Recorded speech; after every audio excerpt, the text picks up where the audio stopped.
ప్రభునందు ప్రియమైన దేవుని బిడ్డలారా, క్రీస్తు నామములో మీ అందరికీ ప్రేమతో వందనాలు తెలియజేస్తున్నాను. దేవుడు మనకు అనుగ్రహించిన ఈ సమయంలో దేవుని మాట్లాడి కొద్దిసేపు నేర్చుకున్నాము. కాస్త అల్లరి అవుతుంది.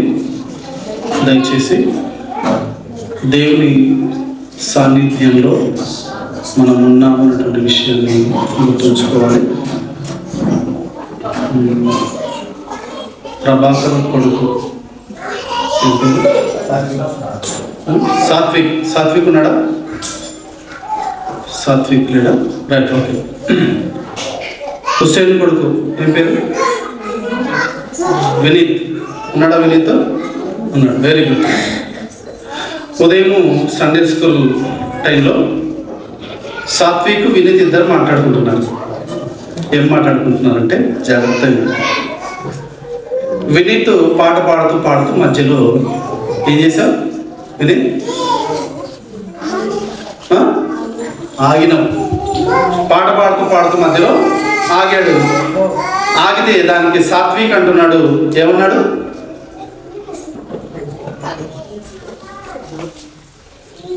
గుర్తులేదా? నేను గుర్తు చేస్తాను. అవునవును, దేవుని సన్నిధిలో ఉన్నాం మనము, పాట మధ్యలో ఆపేయకూడదు అంటున్నాడు. దేవుని సన్నిధిలో ఉన్నాము అనే విషయము సండే స్కూల్ పిల్లలకు తెలిసింది, మనకు తెలుస్తుందా? ఒకసారి దయచేసి ఆలోచన చేసుకోండి. సాత్విక్ అన్నాడు, కరెక్టేనా? కరెక్టేనా? అబద్ధం చెప్పుకున్నాడు? కరెక్టే, వెరీ గుడ్. ఆపకూడదు. దేవుని సన్నిధిలో మనం ఉన్నాం కాబట్టి ఇలాగే అంటున్నాడు, దేవుని సన్నిధిలో ఉన్నాము, పాట మధ్యలో ఆపకూడదు, అలాగే పాడుకుంటూ వెళ్ళాలి, మధ్యలో ఆపకూడదు దేవుడి పాట అని. Very good Satvik, very good. దేవుని సన్నిధిలో ఉన్నాము, పోనీ ఇలాగైనా ఆలోచించండి. లేదు అంటే ఎలాగూ వచ్చాము, ఇరుక్కున్నాము, బయటికి వెళ్ళమన్నా వెళ్ళలేము, తప్పదననే అనుకోండి. ఇలాగైనా అనుకోండి, అలాగైనా అనుకోండి. రెండోది అనుకోకుండా మొదటిది అనుకుంటే బాగుంటుంది. దయచేసి పిల్లలు తప్ప పెద్దవాళ్ళు ఎవ్వరూ కూడా వాక్యానికి ఆటంకము కలగజేయొద్దు అని మీ అందరికీ మనవి. రైట్, ఇక గత వారం మనం చదువుకుంటున్నటువంటి వాక్యము, దేవా నా ఆయుష్కాలము అనేటువంటి పాఠంలో దేవుడు ఎవరెవరికి ఎంతటి ఆయుష్కాలాన్ని ఇచ్చాడు, ఆ ఆయుష్కాలాన్ని ఇవ్వడం వెనక దేవుని యొక్క చిత్తము, దేవుని యొక్క ఆలోచన ఏంటి, మరి ఎవరెవరు ఎంతటి ఆయుష్కాలాన్ని జీవించారు, ఎవరు ఎలా జీవించారు, దేవుని వాక్యాన్ని అనుసరించి జీవించినటువంటి వారు ఎవరెవరు ఉన్నారు, ఇవన్నీ విషయాలను కూడా మనం చూసాము. ఈరోజు మనము ప్రభు అయిన యేసు క్రీస్తు వారిని గురించినటువంటి ఆయుష్కాలాన్ని మనం ఆలోచించబోతున్నాం. ప్రభు అయిన యేసు క్రీస్తు వారి యొక్క ఆయుష్కాలాన్ని ఆలోచిస్తూ ఆయన జీవితము ఎలా ముందుకు సాగింది, ఆయన జీవితము ఎవరి కొరకు అంకితమై ఆయన జీవించాడు, ఇవన్నీ విషయాలను కూడా మనము చూద్దాం. మనకందరికీ తెలుసు, మన ప్రభు అయినటువంటి యేసు క్రీస్తు వారు ఈ భూమి మీదకు వచ్చి ఆయన ఎన్ని సంవత్సరాలు జీవించారు? 33.5 సంవత్సరములు జీవించారు అనేది పండితులు మనకు నేర్పించినటువంటి విషయం. ఎందుకంటే బైబిల్లో మనకి ఎక్కడ కూడా ఆయన 33.5 సంవత్సరములు జీవించాడు అనేటువంటి విషయం మనకు స్పష్టంగా ఎక్కడ కూడా తెలియజేయబడలేదు. ఆ విషయాన్ని గుర్తుంచుకోండి. కేవలం ఆయన 30 సంవత్సరం వలన దేవుని గ్రంథంలో లేదు, కానీ మనం ఒకసారి తరచి చూస్తే గనక నిజమే, ఈ కారణాలను బట్టి, ఈ లేఖనాలను బట్టి ఆయన ఈ భూమి మీద 33.5 సంవత్సరములు జీవించాడు అనేది. రైట్, ఆయన ఆయుష్కాలాన్ని చూస్తూ అసలు ఆనాడు ఉన్నటువంటి యూదుల పెద్దలు యేసుక్రీస్తుని గురించి మాట్లాడుకున్నటువంటి విషయాలు ఏంటి, యేసుక్రీస్తు యొక్క జీవితంలోకి అలాగా ముందుకు సాగిపోతూ ఆయన ఆవిష్కారము ఎలా కొనసాగింది దీన్ని కూడా మనం చూసుకుంటూ వెళ్దాం. యోహాను సువార్త 8వ అధ్యాయము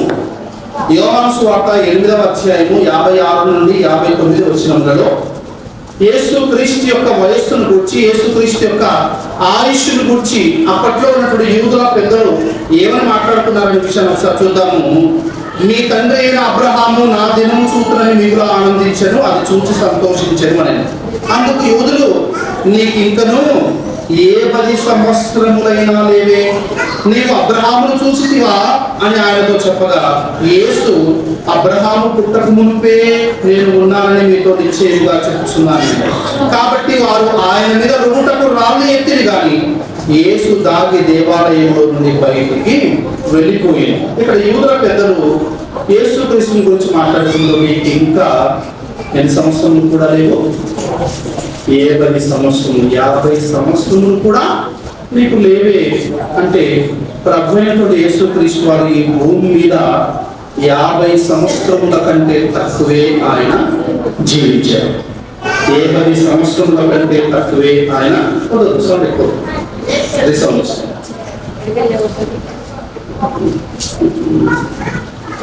గారు వినిపిస్తున్నాను.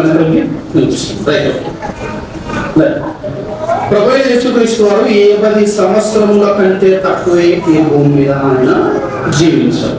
ఇప్పుడు మనం ఆలోచిస్తున్న అంతా కూడా ఆయన భూమి మీద బ్రతికిన సంవత్సరాలు, ఆయన పుట్టిన విషయాల గురించి మనం ఆలోచించట్లేదు. భూమి మీద ఆయన పుట్టి జీవించినటువంటి సంవత్సరాల గురించి ఆలోచిస్తున్నాము. అందుకే యూదులు అన్నారు, నీకు ఇంకా 50 సంవత్సరాలైనా లేవు, నీవు కదా అబ్రహామును చూసావా? దేవు రాజేష్, దేవు ఇప్పుడు వస్తున్నావు? రాజేష్ నిన్నే చెప్పాడు. ఓకే రైట్, ఓకే ఒకసారి చూద్దాం. మరి 50 సంవత్సరాలు కూడా లేనటువంటి ప్రభు అయినటువంటి యేసుక్రీస్తు వారు అబ్రహాము ఎలా చూడగలరు అంటే, ఆయన భూమి పుట్టక ముందే ఉన్నాడు. మనం ఆలోచిస్తుంది భూమి మీద ఆయన జీవిత కాలాన్ని ఆలోచిస్తున్నాం. మరి పాత నిబంధనలో ఈయన గురించి ఏమని మాట్లాడుతున్నారు? పాత నిబంధన గ్రంథంలో ఈయన ఆయుష్ల గురించి ఏమని మాట్లాడుతున్నారో ఒకసారి మనం చూద్దాం. సంఖ్యాకాండము 24వ అధ్యాయము 16వ వచనంలో, సంఖ్యాకాండము 24వ అధ్యాయము 16వ వచనాన్ని ఒకసారి మనం ఆలోచిద్దాము. 15 నుంచి చూస్తే మనకు సందర్భం అర్థమవుతుంది. సంఖ్యాకాండము 24వ అధ్యాయము 15 నుంచి చదువుతున్నాను. బేయోరు కుమారుడైన బిలాముకు వచ్చిన దేవోక్తి, కన్నులు తెరచిన వానికి వచ్చిన దేవోక్తి, దేవవాక్కులను వినిన వాని వార్త, మహోన్నతుని విద్య ఎరిగిన వాని వార్త. అతడు పరవశుడై కన్నులు తెరిచిన వాడై సర్వశక్తుని దర్శనము పొందిన. ఆయనను చూచుచున్నాను, ప్రభు అయిన యేసు క్రీస్తును చూచుచున్నాను గాని ప్రస్తుతమున ఉన్నట్టు కాదు. ఆయనను చూచుచున్నాను గాని సమీపమున ఉన్నట్టు కాదు. నక్షత్రము యాకోబులో ఉదయించును, రాజదండము ఇశ్రాయేలులో నుండి లేచును, అది మోయాబు ప్రాంతములను కొట్టును, కలహ వీరులందరినీ నాశనము చేయును. ఇక్కడ బిలాము అనే ప్రవక్త, అమ్మా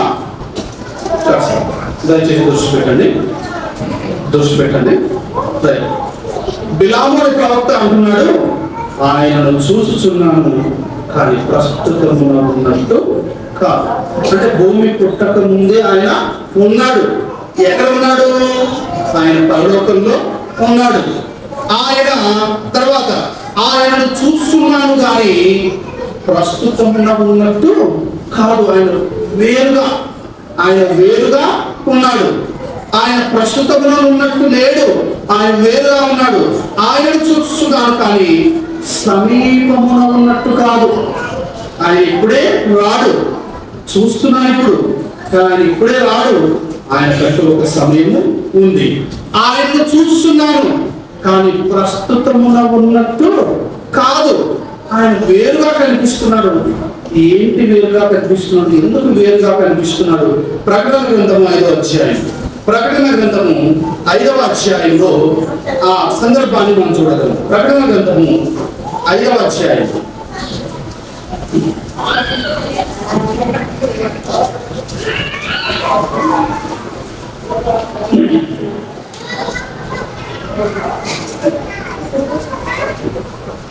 ఆరో వచనాన్ని చదువుకుందాం. 6వ వచనం, మరియు సింహాసనమునకును ఆ 4 జీవులకును పెద్దలకును మధ్యను వధింపబడినట్లుండిన గొర్రె పిల్ల నిలిచి ఉండుట చూచితిని. ఒక గొర్రె పిల్ల, పరలోకంలో ఒక గొర్రె పిల్లలాగా ఎవరో కనిపిస్తున్నారట. ఆ గొర్రె పిల్ల కూడా ఎలా కనపడుతుందట? వధింపబడినట్లు ఉండిన, as he was sacrificed, as he was sacrificed creature. వధింపబడినట్లు ఉండిన గొర్రె పిల్ల. వధింపబడలేదు కానీ చూడ్డానికి ఎలా కనిపిస్తుంది? వధింపబడినట్టుండిన.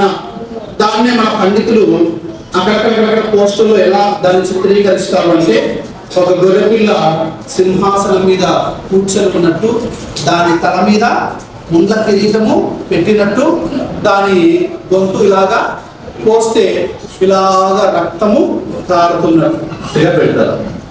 వధింపబడిన గొర్రెపిల్ల. ఆయన ఎందుకు 33.5 సంవత్సరాలే ఈ భూమి మీద జీవించవలసి వచ్చింది? మెతుషలలాగా 1000 సంవత్సరాలు బ్రతికింటే బాగుండేదిగా అంటే, అసలు ఆయన పరలోకంలో ఉన్నప్పుడే ఏమని నిర్ణయించబడింది? సమస్త మానవాళి కోసం ఆయన ఏమవ్వాలి? బలియాగము అవ్వాలి అని నిర్ణయించబడింది. అందుకే గ్రామ ప్రవక్త అంటున్నాడు, ఆయనను చూచుచున్నాడు కానీ ప్రస్తుతంలో ఉన్నట్టు కాదు. ఆయనను చూచుచున్నాడు కానీ సమీపమున ఉన్నట్టు కాదు. వస్తాడు. ఎలా ఉన్నాడు మరి ఆయన అంటే, మన కోసం భూమి ఎప్పుడైతే పుట్టిందో, లేదా భూమి పుట్టక ముందు నుండి, లేదా భూమి పుట్టినప్పటి నుండి కూడా, as he was ready to come on earth, as he was ready to be sacrificed, మన కోసము వధింపబడడానికి కొరకు ఆయన పరలోకంలోనే సిద్ధంగా ఉన్నాడు. అందుకే ఆయన 50 సంవత్సరముల లోపే ఆయన చనిపోయారు. అల్లూరి సీతారామరాజు గారు 23 ఏళ్లకే ఎందుకు చనిపోయారు అంటే, దేశం కోసం ఆయన బలి అయ్యారు కాబట్టి ఆయన 23, 24 లేదా 30 ఆ చిన్న వయసులో ఆయన చనిపోయాడు. ప్రభు అయినటువంటి యేసుక్రీస్తు ఆయుష్యం కూడా మన కొరకు బలియాగం అవ్వడానికి భూమి పుట్టక ముందే ఆయన వధింపబడినట్టుండిన గొర్రె పిల్లలాగా సిద్ధంగా ఆయన ఉన్నాడు. రైట్ గా ఆయనను చూచుచున్నాను కానీ సమీపమున ఉన్నట్టు కాదు అని ఆయన అన్నాడు. కనుక ఆ సమీప సమయము వచ్చేసింది. ఆయన ఈ భూమి మీదకి దిగి వస్తున్నాడు. లూకాసు వార్త 2వ అధ్యాయం. లూకాసు వార్త 2వ అధ్యాయంలో మరియా యోసేపులు బెత్లెహేము ప్రాంతానికి వారు బయలుదేరారు. యూదా గోత్రంలో వారి పేర్లు లెక్కించుకోవడానికి, యూదా గోత్రపు వరుసలో తమ పేర్లు రాయించుకోవడానికి వారు బెత్లెహేముకు బయలుదేరారు. బెత్లెహేముకు రాగానే ఎక్కడా స్థలము లేకపోతే యేసుక్రీస్తును మరియమ్మ ఎక్కడ కనిందో మన బైబిల్లో అయితే లేదు. యేసుక్రీస్తు వారికి మరియమ్మ జన్మను ఇచ్చింది. ఇప్పుడు నేను ఈ ప్రశ్న ఏమైనా అడిగాను అనుకోండి, యేసుక్రీస్తు ప్రభు వారికి మరియమ్మ ఎక్కడ జన్మనిచ్చింది? పశుల పాకలో. కానీ బైబిల్లో పశుల పాకం లేదు. ఓకేనా? యేసుక్రీస్తు ప్రభు వారు పశుల పాకలో జన్మించలేదు. ఆయన ఎక్కడో నడి వీధిలో ఆయన జన్మించాడు. జన్మించిన తరువాత, జన్మించక ముందు ఇంటింటికి వెళ్ళి అడిగారు. ఇంటింటికి వెళ్ళి నా భార్య ప్రసవం సమీపించింది, కాస్త స్థలం ఇస్తారంటే ఎవ్వరేమో లేదు. కనీసం సత్రంలోనైనా ఫ్రీగా స్థలం దొరుకుతుంది అనుకుంటే అక్కడ కూడా ఎవరు స్థలము ఇవ్వలేదు. ఎక్కడో నడి వీధిలో యేసుక్రీస్తుని కలిగిన తర్వాత మరలా వెళ్ళి అడిగారు. ఎవరిని అడిగినా స్థలం లేదు అంటే, ఒక పశువుల పాక ఖాళీగా ఉంటే అప్పుడు తీసుకెళ్ళి ఆ పశువుల పాకలో ఏం చేశారు? ఒక తొట్టిలో పరుండబెట్టారు. యేసుక్రీస్తు ప్రభువారు ఈ భూమి మీదకి వచ్చేసారు.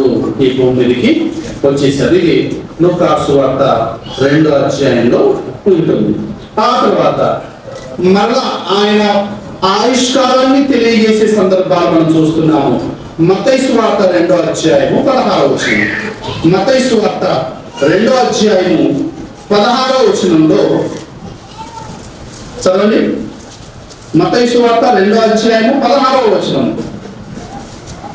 ఆ జ్ఞానిలో తను అపహసించుదని హేరోదు గ్రహించి బహు ఆగ్రహము తెచ్చుకొని తాను జ్ఞానుల వల్ల వివరంగా తెలుసుకున్న కాలమును బట్టి బెత్లెహేములోను దాని సకల ప్రాంతములలోను 2 సంవత్సరములు మొదలుకొని తక్కువ వయసు గల మగపిల్లలందరినీ వధించారు.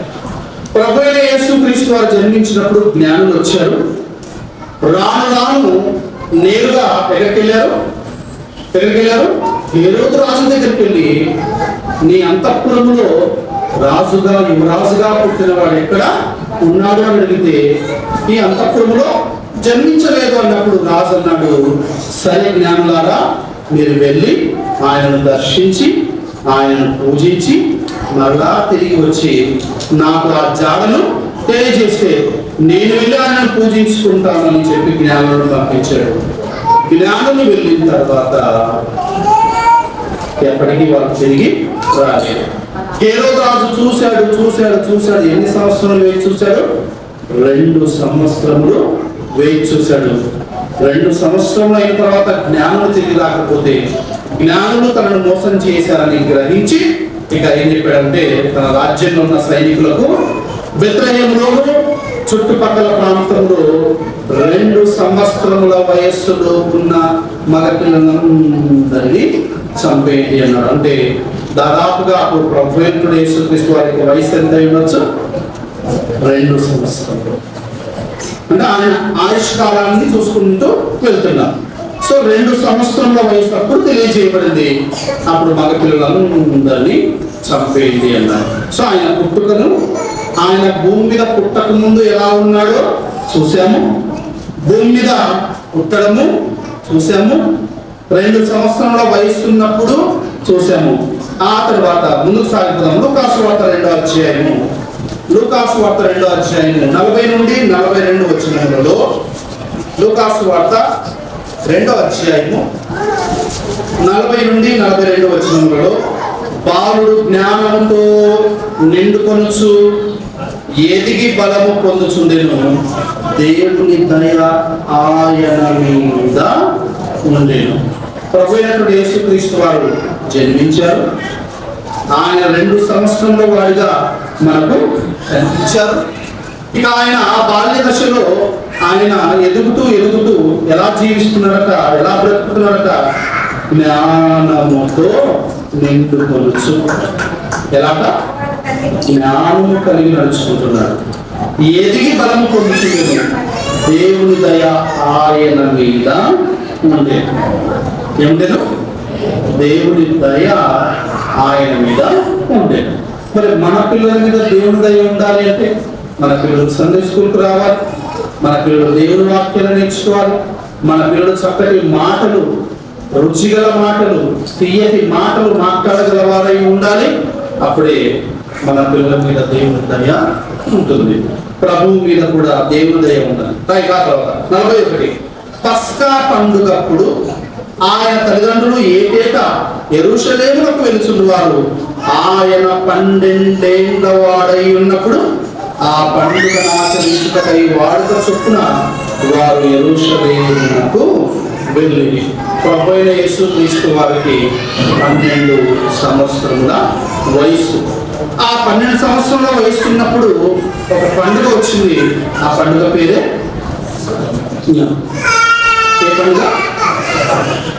ఏ పండుగ?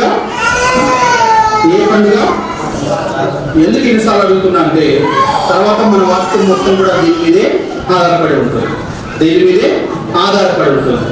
యోహాను సువార్త అంతటిలో ఎక్కువగా తెలియజేయబడినటువంటి పండుగ ఏది అంటే పస్కా పండుగ. ఇంకా చెప్పాలంటే యేసుక్రీస్తు యొక్క ఆయుష్కాలాన్ని సూచిస్తూ చెప్పబడిన పండుగ ఏది అంటే అది పస్కా పండుగ. ఈ పస్కా పండుగతోనే ఆయన ఆయుష్ను పండితులు లెక్క పెట్టారు. దాన్ని మనం ఇప్పుడు చూసుకోబోతున్నాం. రైట్గా ప్రభు అయినటువంటి యేసుక్రీస్తు వారు ఇప్పుడు ఏ వయసులో ఉన్నారు? 12 ఏళ్ళ వయసులో ఉన్నప్పుడు పస్కా పండుగ వచ్చినప్పుడు వారు బెత్లెహేము నుండి ఎక్కడికి వెళ్ళారు? నజరేత్ అనే ప్రాంతం నుండి యెరూషలేముకు వెళ్ళినట్టుగా మనం చూస్తున్నాం. రైట్, ఇది 12 ఆయన పుట్టుక, ఆయన 2 సంవత్సరముల బాల్యము, తర్వాత 12 సంవత్సరముల వయస్సు. ఆ తర్వాత ఏం జరిగింది? 51 వచ్చినాం. ఇక్కడ 2వ అధ్యాయం 51 వచ్చినాం. అంతటా ఆయన వారితో కూడా బయలుదేరి నజరేతులకు వచ్చి వారికి లోబడి ఉండేది. ఆయన తల్లి ఈ సంగతులన్నిటినీ తన హృదయంలో భద్రము చేసుకునేది. యేసు జ్ఞానవంతుడు, వయస్సునందును, దేవుని దయయందును, మనుష్యుల దయయందును వర్తించుతూ ఉండేది. ప్రభువైన యేసుక్రీస్తు వారు వయస్సునందు, జ్ఞానమునందు, దేవుని దయయందు, మనుష్యుల దయను కూడా ఆయన సంపాదించుకుంటూ పెరిగాడు. దీనికి పైన ఒక మాట ఉంది. ఏ మాట ఉంది? ఒకసారి చూడండి. దానిపైన 51 వచనంలో ఆయన తల్లి, ఈ 52 పైన ఆయన తల్లి ఈ సంగతులన్నిటినీ తన హృదయంలో భద్రము చేసుకుని ఆయన 12 సంవత్సరముల నుండి 30 సంవత్సరముల వరకు ఏమేమి జరిగిందో వాటన్నిటిని కూడా మరియమ్మ ఏం తీసుకొచ్చినార? తన హృదయంలో భద్రం చేసుకుంటూ వచ్చినార. ప్రతి తల్లి సామెతల గ్రంథం 31వ అధ్యాయంలో ఆమె తన ఇంటి వారి నడకలను బాగుగా కనిపెట్టును. ఆమె తన ఇంటి వారి నడకలను బాగుగా కనిపెట్టును. ఇంట్లో తండ్రి పని, తండ్రి వ్యాపారము, తండ్రి బాధ్యత తండ్రికి ఉంటుంది. తల్లి మాత్రము ఇంట్లో ఉన్నటువంటి పిల్లల యొక్క ప్రతి నడకను ఏం చేస్తుండాలి? కనిపెడుతూనే ఉండాలి. నీ కొడుకు, నీ కూతురు నిన్ను తిట్టినా పర్లేదు, కానీ దేవుడు స్త్రీకు, ఒక తల్లికి ఇచ్చిన బాధ్యత ఆమె తన ఇంటి వారి నడకలను బాగుగా కనిపెట్టాలి. మీ ఇంట్లో మగపిల్లలు బయటికి వెళ్తున్నప్పుడు ఏం చెప్తారు? ఆడపిల్లలు బయటికి వెళ్తున్నప్పుడు ఏం చెప్తారు? మీ ఇంట్లో మగపిల్లలు బయటికి వెళ్తున్నారు, బాగా ఎంజాయ్ తీసుకురానా అని చెప్తారు. ఆడపిల్లలు బయటికి వెళ్తుంటే ఏం చెప్తారు?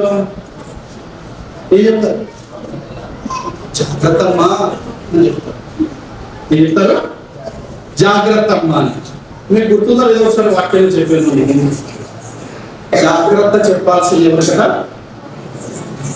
ఆడపిల్లలకు కాదు, ఎవరికి? మగపిల్లలకు చెప్పాలి. ఏమని చెప్పాలరా? నాన్న బయటకు వెళ్తున్నావు, బయటకు వెళ్ళినప్పుడు ఆడపిల్లలతో మర్యాదగా ప్రవర్తించు. ఆడపిల్లలతో మర్యాదగా ప్రవర్తించు నాన్న. నిన్నే నా కొడుకు చెప్పాను, నాన్న మెలోడీ కొడుతుంది నాన్న అంటే, మెలోడీని నువ్వు కొట్టినా పర్లేదు నాన్న, నువ్వు మాత్రం మెలోడీని కొట్టొద్దు. మెలోడీని నువ్వు కొట్టినా పర్లేదు నాన్న. చిన్నప్పుడు ఎంత కొట్టుకుంటారు? మెలోడీని నువ్వు కొట్టినా పర్లేదు నాన్న, నువ్వు మాత్రం మెలోడీని కొట్టొద్దు నాన్న. ఇంకా తర్వాత చాలా మాటలు చెప్పాను, మనకి అర్థం అవ్వవు, కానీ చెప్పుకుంటూ రావాలి.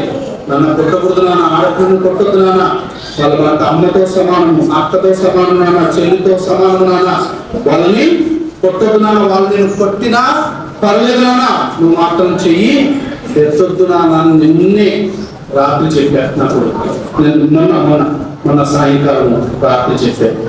కాబట్టి బయటికి వెళ్తున్నా మగపిల్లలు చెప్పాలట. బయటికి వెళ్తున్నావు నాన్న, ఆడపిల్లలతో మర్యాదగా ఉండు అని. ఇది కనుక మగపిల్లలతో కనుక చెప్తే ఇంకా బయటికి వెళ్తున్న ఆడపిల్లలతో జాగ్రత్త అని చెప్పాల్సిన అవసరము లేదు. గుర్తుపెట్టుకోండి. ఓకేనా? మీ ఇంట్లో ప్రతి మగపిల్లలు బయటకు వెళ్తున్నప్పుడు ఖచ్చితంగా ఇదే చెప్పి పంపించండి.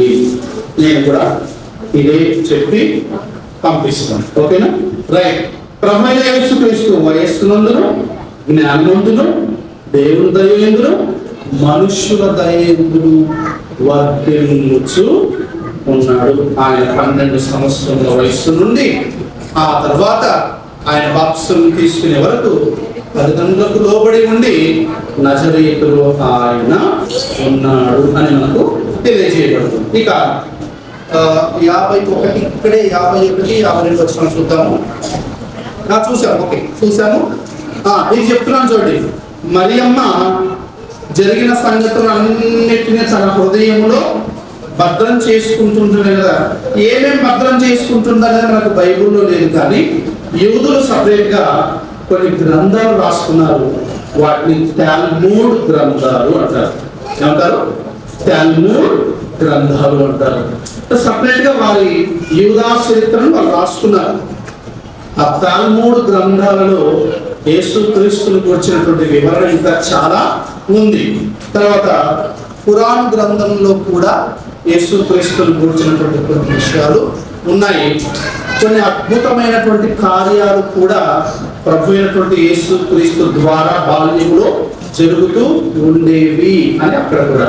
సో జరుగుతున్న ఈ విషయాలన్నింటినీ కూడా మరియమ్మ తన హృదయంలో భద్రం చేసుకుంటూ వచ్చింది.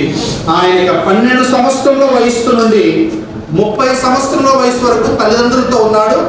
వారికి లోబడి ఉన్నాడు. తన పని తాను చేసుకుంటూ ఉన్నాడు. ఆ తర్వాత యోహాను సువార్త,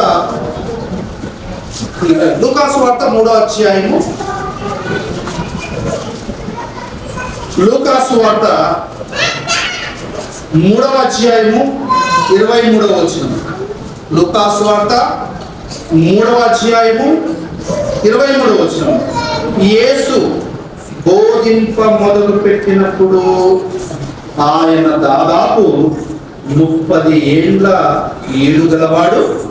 ఆయన యోసేపు కుమారుడని ఎంచబడెను. ఆయన యోసేపు కుమారుడిని ఎంచబడెను.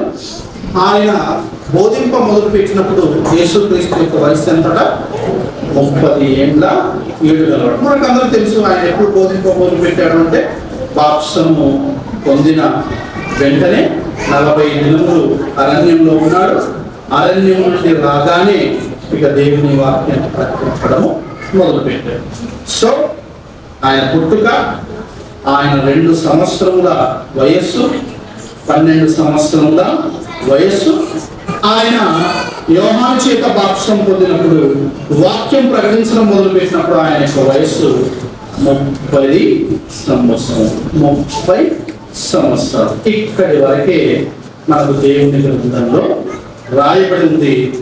మనం అనుకుంటున్నట్టుగా మరి 33.5 అంటే మరి 3.5 సంవత్సరాలు మరి జీవించడం ఎక్కడ ఉంది, ఎలా అర్థం చేసుకోవాలి మనము అంటే మీకు ఇందాకే ఒక చిన్న హింట్ ఇచ్చాను. ఏంటి అంటే పస్కా పండుగలు. పస్కా పండుగలను లెక్కేసుకు పోతే చూడొకసారి యోహాను సువార్త 2వ అధ్యాయము 13వ వచనం. యోహాను సువార్త 2వ అధ్యాయము 13వ వచనం. యూదుల పస్కా పండుగ సమీపింపగా యేసు యెరూషలేమునకు వెళ్ళి అనే మాట రాయబడింది. యూదుల పస్కా పండుగ సమీపింపగా యేసుక్రీస్తు ప్రభువు వారు ఎక్కడికెళ్ళారు? యెరూషలేముకి వెళ్ళారు. ఆయన 12 ఏళ్ల వయసులో పస్కా పండుగ వచ్చినప్పుడు ఎలాగైతే యెరూషలేముకి వెళ్ళారో, ఆయన ఈ బాప్తిసం పొందిన తరువాత ఒక పస్కా పండుగ వచ్చింది. ఆ పస్కా పండుగ ఆయన యెరూషలేముకు వెళ్ళాడు. మనకు బైబిల్లో వివరణ లేదు, కానీ యూదుల గ్రంథాలైనటువంటి టాల్మూడ్ గ్రంథంలో యేసుక్రీస్తు బాప్తిసం పొందిన సుమారు 6 నెలల తర్వాత ఈ పండుగ వచ్చింది అనేది వివరణ. యేసుక్రీస్తు బాప్సం పొందిన తరువాత సుమారు 6 నెలలకే ఈ పండుగ వచ్చింది. ఈ పండుగ ఎప్పుడు వచ్చింది అంటే చలికాలము. ఈ పండుగ ఎప్పుడు వచ్చిందని రాయబడింది? చలికాలము అని రాయబడింది. మరి అన్నప్పుడు అప్పుడు ఆయన వయసు ఎంత రాసుకుని ఒకసారి? ఆయన వయసు ఎంత? 30.5. ఎంత? 30.5. 30.5 years. 30.5 సంవత్సరాలు బాప్సం పొందిన తర్వాత వచ్చినటువంటి మొదటి పస్కా పండుగ. బాప్సం పొందిన తర్వాత 6 నెలలకే పస్కా పండుగ వచ్చింది. అందులో ఆయన పాల్గొన్నట్టుగా మనం చూస్తున్నాము. ఇప్పుడు యేసుక్రీస్తు ప్రభు వారి వయసు 30.5 సంవత్సరాలు. ఆ తర్వాత యోహాను సువార్త 5వ అధ్యాయం. ఇదే యోహాను సువార్త 5వ అధ్యాయము మొదటి వచనం. 5వ అధ్యాయము మొదటి వచనం. అటు తరువాత యూదుల పండుగ ఒకటి వచ్చెను గనుక యేసు యెరూషలేమునకు వెళ్ళెను. యేసుక్రీస్తు యెరూషలేమునకు వెళ్ళెను. మీరు యోహాను సువార్త అంతటిని ధ్యానించండి. ఈ నెల అంతటిలో యేసుక్రీస్తు ప్రభు వారు వెళ్ళారు అంటే ఖచ్చితంగా పస్కా పండుగ విషయమే పరిశుద్ధాత్మ దేవుడు రాశాడు. ఇక వేరే పండుగల గురించి రాయబడలేదు. ఇక్కడ జాగ్రత్త గమనిస్తే ఆ తర్వాత యూదుల పండుగ ఒకటి వచ్చెను. అప్పుడు ప్రభు యెరూషలేమునకు వెళ్ళారు. రైట్గా ఫస్ట్ పస్కా పండుగ చూసుకున్నాం కదా. ఆ తర్వాత సంవత్సరానికి మళ్ళా ఈ 5వ అధ్యాయం మొదటి వచనానికి మళ్ళా పండుగ వచ్చింది. అంటే ఇప్పుడు యేసుక్రీస్తు వారి వయసు ఎంత? 31.5. బాప్సం పొందిన తర్వాత 6 నెలలకే పస్కా పండుగ వచ్చింది. 30.5. మళ్ళా అప్పటి నుండి అంటే 2వ అధ్యాయం నుండి 5వ అధ్యాయం మధ్యలో మళ్ళా ఒక పండుగ వచ్చింది. ఒక సంవత్సరం అయిపోయింది. ఇప్పుడు యేసుక్రీస్తు ప్రభు వారి వయస్సు 31.5 సంవత్సరాలు. ఆ తర్వాత ఇదే యోహాను సువార్త 6వ అధ్యాయము 4వ వచనం. 6వ అధ్యాయము 4వ వచనం. అప్పుడు పస్కా అను యూదుల పండుగ సమీపించెను. అప్పుడు పస్కా అను యూదుల పండుగ సమీపించెను. 2వ అధ్యాయంలో మొదటి పస్కా పండుగ. అప్పుడు యేసుక్రీస్తు ప్రభు వారి వయసు 30. 5వ అధ్యాయంలో 2వ పండుగ. అప్పుడు ప్రభు అయిన యేసుక్రీస్తు వారి వయసు 31.5. ఇప్పుడు 6వ అధ్యాయము 4వ వచనంలో మరలా పస్కా పండుగ. ఇప్పుడు ప్రభు అయినటువంటి యేసుక్రీస్తు వారి యొక్క వయస్సు ఎంత? 32.5 సంవత్సరాలు. ఆ తర్వాత ఇక మనకందరికీ తెలుసు ఆయన చనిపోయినప్పుడు కూడా జరుగుతున్నటువంటి పండుగ ఇది పస్కా పండుగ. అందుకే ఒక మేడగదిని సిద్ధం చేసుకొని ఒక రొట్టెను తీసుకొని పస్కా పండుగ కొరకు ఏర్పాటు చేసిన రొట్టెలలో నుండి ఒక రొట్టెను తీసుకొని ఇది నా శరీరము అన్నాడు. ఇది నా శరీరం అన్నాడు. యోహాను సువార్త 19వ అధ్యాయం. యోహాను సువార్త 19వ అధ్యాయము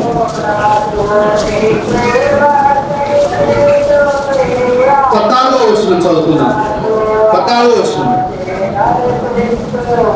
ఆ దినము పస్కాను సిద్ధపరచు దినము.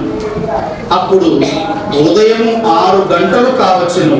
అతడు ఇదిగో మీ రాజు అని యూదులతో చెప్పగా అందుకు వారు ఇతనిని సంహరించుము సిలువ వేయము అని కేకలు వేసింది. పిలాతు మీ రాజును సిలువ వేయుదునా అని వారిని అడగగా ప్రధాన యాజకులు కైసరు తప్ప మాకు వేరొక రాజు లేదని అప్పుడు సిలువ వేయబడుటకై అతడు ఆయన వారికి అప్పగించును. ఇక 19వ అధ్యాయము 14వ వచనం నుండి ఈ సందర్భంలో మరి ఒక పస్కా పండుగ వచ్చింది. 2వ అధ్యాయంలో మొదటిది, 5వ అధ్యాయంలో రెండవది, 6వ అధ్యాయంలో 3వది, తర్వాత 19వ అధ్యాయంలో 4వది. ఇలా యేసుక్రీస్తు ప్రభువు వారు బాప్సం పొందిన తర్వాత 4 పస్కా పండుగలకు హాజరైనట్టు, ఆయన నజరేతు నుండి యెరూషలేమునకు వచ్చినట్టుగా బైబిల్లోని ఆధారాలు ఉన్నాయి. తర్వాత యూదుల రబ్బీలు రాసుకున్నటువంటి తాల్ముడ్ గ్రంథాలలో కూడా ఈ విషయాలన్నీ కూడా స్పష్టంగా రాయబడ్డాయనేది పండితుల యొక్క వాదన. ఈ 4 పండుగలకు ఆయన హాజరయ్యాడు కాబట్టి ప్రభు అయినటువంటి యేసుక్రీస్తు వారు చనిపోయేటప్పుడు ఆయన వయస్సు 33.5. ఆ 33.5 మనము ఏమంటామంటే 34 అని కూడా అంటాం. ఏంటంటే 33వ బర్త్డే అయిపోతే ఏమంటామంటే 34 నడుస్తుంది, 34లో పడ్డాడు, అందుకే 33.5 లేదా 34 సంవత్సరాల వయస్సు కలిగి ఉన్నప్పుడు ఆయన యూదుల చేతికి అప్పగింపబడ్డాడు, హెరోదు రాజు చేతికి అప్పగించబడ్డాడు, పిలాతు రాజు చేతికి అప్పగించబడ్డాడు. ఫైనల్ గా పిలాతు రాజు చేత ఆయన శిక్ష వేయబడింది. ఆ 33.5 ఇక్కడ 33 33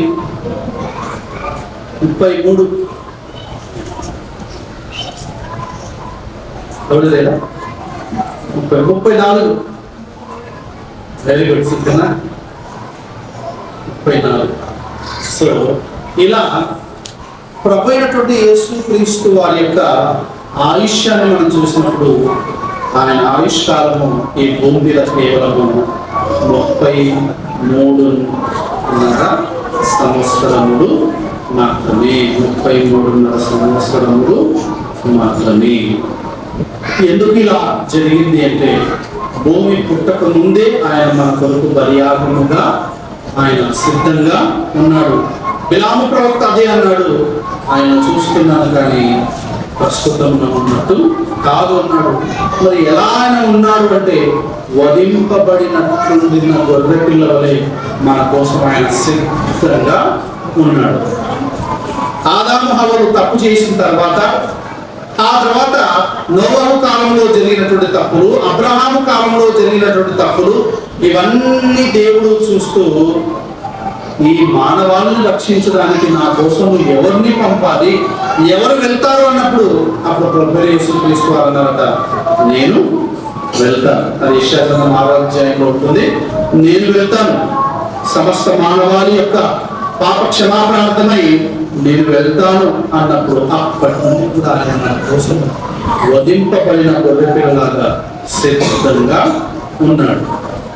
అప్పటికప్పటికి తీసుకెళ్ళి ఏదైనా శిక్ష విధిస్తే పర్లేదు, కానీ ఒక 1500 సంవత్సరాలు పలానా రోజు నీకు ఉరేయబోతున్నాం, పలానా రోజు నీకు ఉరేయబోతున్నాం అని తెలిస్తే ఎప్పుడు చచ్చిపోతాం? ఇక్కడ ఆ రాత్రికే కూడా చచ్చిపోతాను కదా. ఇక 2 రోజుల తర్వాత నీకు ఉరి అని చెప్తే ఈ రాత్రికే కూడా చనిపోవచ్చు. కానీ ఆయన భూమి పుట్టక ముందు నుండి కూడా, భూమి పుట్టినప్పటి నుండి మన కోసం ఆయన సిద్ధంగా ఉన్నాడు.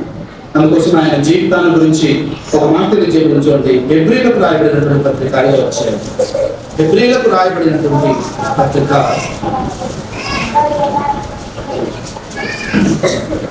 5వ అధ్యాయం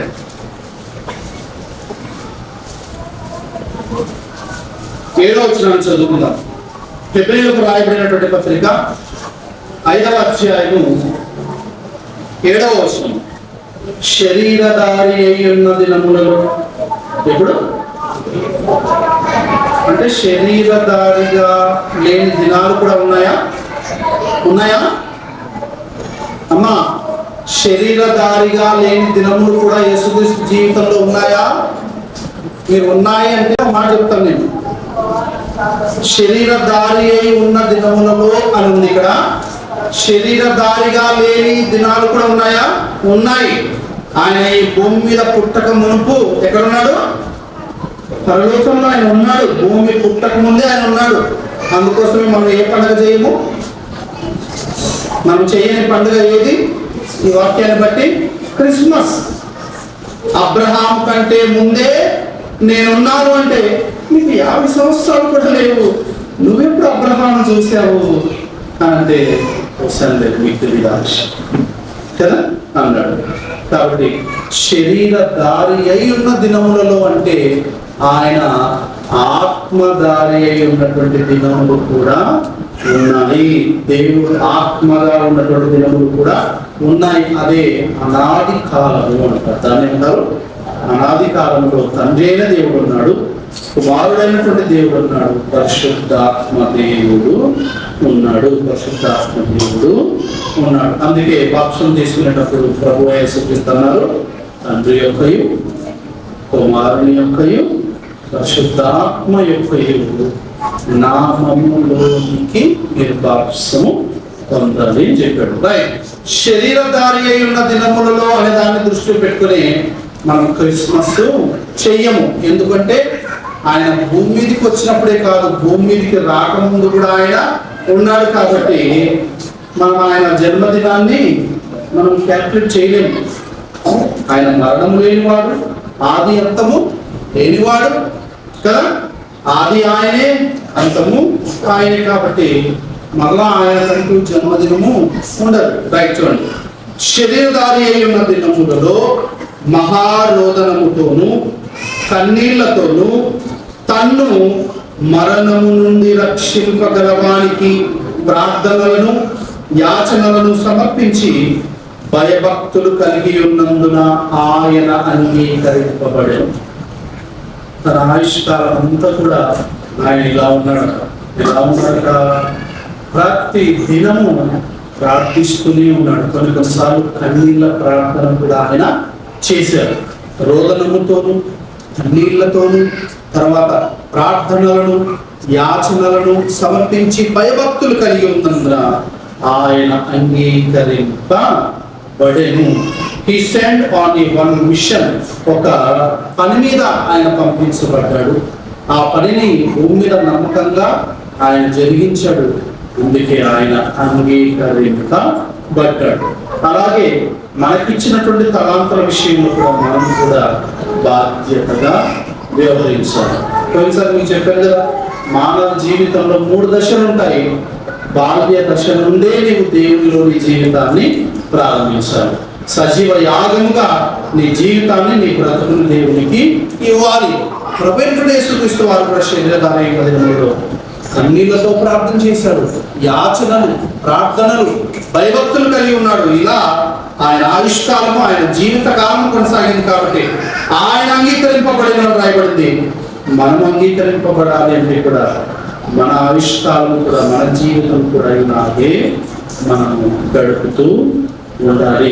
ఇది దేవా నా ఆయుష్కాలము అనేటువంటి పాటల్లో దేవుడు నిర్ణయించినటువంటి 1000 సంవత్సరాలను 100 చేసుకున్నాము, 100ను 70 చేసుకున్నాము. ఇక 70తోనే ఆగిపోదాము. మరలా ఇంకా ఇంకా పాపంలో పడిపోతూ 70 కంటే తగ్గించుకుంటే మానవ జన్మకు విలువ అనేది ఉండదు కదా. పేదలో పురుగు పుట్టే అంటే పుట్టే, గిట్టె అంటే గిట్టే కదా. అదేదో నాకు పచ్చే రావట్లేదు కానీ అలా అయిపోద్ది. అవి పుట్టినా ఎవరికి తెలియదంట, అవి గిట్టినా ఎవరికి తెలియదు అన్నట్టుగా చివరాఖరికి మానవుని యొక్క ఆయుష్ అలా తగ్గిపోతున్నందుకే సైంటిస్ట్స్ ఏం ఆలోచన చేస్తున్నారు, ఇప్పుడు ఏదైనా కనిపెట్టి మానవుని యొక్క ఆయుష్ను పెంచాలి అని ప్రయత్నిస్తున్నారు సైంటిస్ట్.